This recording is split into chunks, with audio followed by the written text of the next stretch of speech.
New at 4, the state of Iowa is suing the federal government over access to information about potential non-citizens on the voter rolls. Attorney General Brenna Bird and Secretary of State Paul Pate say they filed the lawsuit because the federal government is, quote, hiding election integrity data.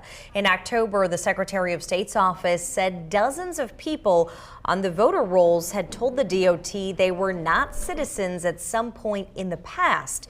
But some of those people may have become citizens since reporting that to the DOT.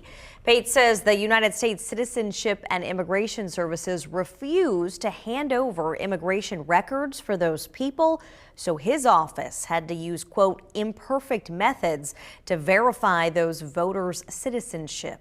The League of United Latin American Citizens, or LULAC, sued the state after that audit was released. LULAC accused the Secretary of State's office of conducting the audit last minute, knowing they would not be able to access the federal list to do a comparison.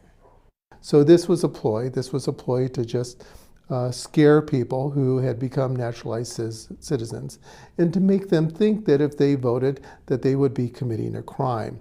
So this lawsuit that they're attempting to put forth against the Biden administration is wrong. It's meaningless because the fact is they could have done the homework before the election to determine these things. Well, I'm very, very frustrated and disappointed in their lack of cooperation from DC on accessing certain citizenship lists.